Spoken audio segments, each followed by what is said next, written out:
Eine Setup-Änderung, 3 Dreher und ab Verseifen war das eigentlich kein Rennen mehr, sondern reine Schadensbegrenzung. Wir wollten etwas mehr Rotation und bekommen haben wir einen BMW, der auf der Nordschleife keinen Fehler verzeiht. Und genau darum geht's heute. Wie dir eine einzige falsche Setup-Entscheidung ein ganzes Endurance-Rennen zerstören kann. Also wie kam es überhaupt dazu?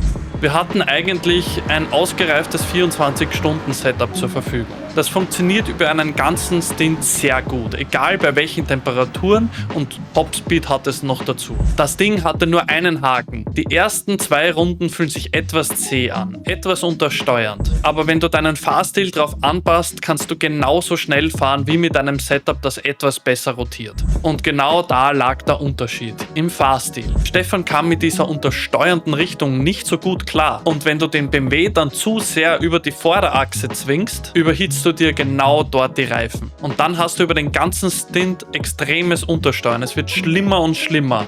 Und genau da geht dann auch der Vorteil dieses Setups verloren. Für mich war dieses 24-Stunden-Setup genau deshalb so stark, weil es über den ganzen Stint funktioniert hat. Ich konnte damit ohne Probleme, wenn ich mal Lust auf die Nordschleife hatte, einfach den Server joinen und einen Doppelstint ballern. Einfach sauber, reproduzierbar und schnell genug. Und dann habe ich die andere Setup-Richtung getestet. Das Tückische war, das Auto hat sich jetzt nicht komplett falsch angefühlt. Gerade auf der GP-Strecke und im ersten Teil der Nordschleife in der Outlap hat sich das Setup sogar besser angefühlt. Es hat besser rotiert, war lebendiger und hat sich auch schneller angefühlt. Aber ich habe damit leider keine 2 Runden am Stück ohne Dreher und Einschlag geschafft. Immer am Gas in Kombination mit Bodenwellen oder einem Curb. Und genau da habe ich den Fehler gemacht.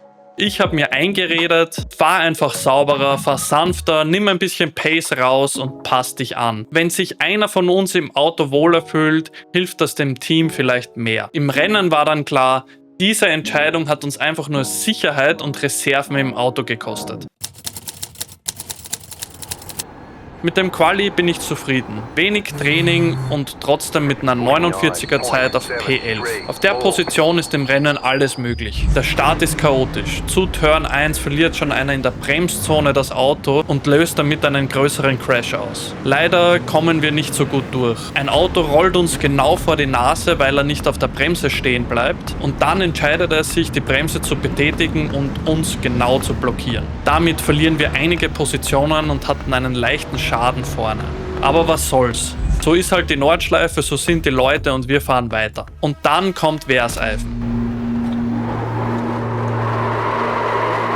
Okay.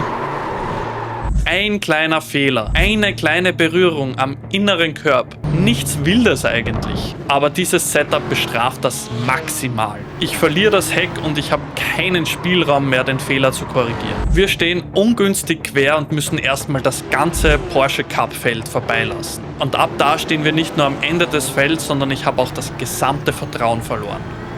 Und damit die Pace. Genau das ist für mich der entscheidende Punkt. Das war kein riesiger Fahrerfehler. Die Nordschleife ist einfach keine sterile Strecke, auf der du jede Runde klinisch durchdrücken kannst. Du hast höhere Curbs als üblich, massive Bodenwellen und Bankings. Dann kommt auch noch der Verkehr dazu und dadurch wechselst du deine Linien. Und genau dafür hatte dieses Setup einfach viel zu wenig Spielraum. Und es reicht eine normale Nordschleifensituation, um das Setup wirklich aus dem Fenster zu drücken. Nach einer Überrundung ist der Winkel leicht anders. Ich komme ungünstiger als sonst über diese Bodenwellen. Und obwohl man hier am Trace sieht, dass ich am Gas sehr vorsichtig bin, reicht es wieder, um das Auto instabil zu machen. Man sieht hier, ich versuche es noch zu korrigieren, aber beim Korrigieren segle ich aufs Gras und da verliere ich das Auto dann endgültig. Und da war für mich eigentlich alles klar. Kein blöder Moment oder Pech, sondern zweimal dasselbe Muster unter leicht anderen Umständen. Wow! Ich habe fast nochmal verloren. Die Hinterachse ist kaputt.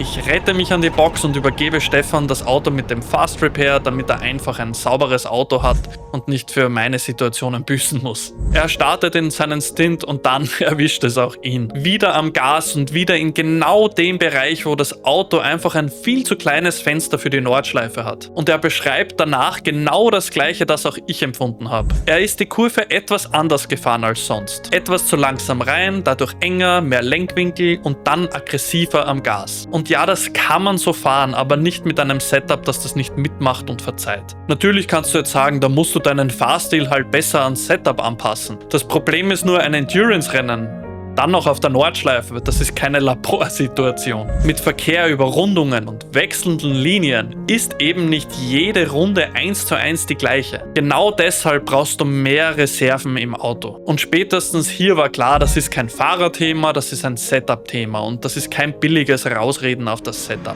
Ja, Stefan hatte danach eine schiefe Lenkung, kam überhaupt nicht damit klar, ging dann nochmal an die Box für einen Splash and Dash, wollte eigentlich reparieren, ist aber dann losgerollt. Das heißt, Stefan ist das Rennen dann noch mit dieser schiefen Lenkung stark nach Hause gefahren. Er war dadurch 30 bis 40 Sekunden pro Runde langsamer, aber dadurch, dass wir keine Zeit durchs Reparieren verloren haben, hat er damit Platz 12 gerettet. Das war am Ende wirklich stark. Was haben wir also gelernt? Nicht jedes schnelle Setup ist auch ein gutes Endurance-Setup. Auf der Nordschleife brauchst du Sicherheit. Du brauchst ein Auto, das auch Fehler verzeiht. Und du brauchst ein Setup, das dir über den ganzen Stint Vertrauen gibt. Ein Setup bewertest du nicht über 2 schnelle Runden, auch nicht auf der Nordschleife. Du bewertest es dann, wenn du wieder ohne Sprit in der Box stehst und über den ganzen Stint Vertrauen ins Auto hattest. Lass dich also nicht von einem Setup verführen, das nur im ersten Drittel des Stints schneller ist. Bei uns wäre hier mit mehr Reserven im Auto deutlich mehr drinnen gewesen. So ging es am Ende nur noch darum, das Rennen irgendwie nach Hause zu bringen und das macht auch keinen Spaß. Also hattest du auch schon mal ein Setup, das sich am Anfang richtig gut angefühlt hat und dich dann im Stint im Stich gelassen hat? Schreib mir unten in die Kommentare, wo das war und wie das für dich ausgegangen ist.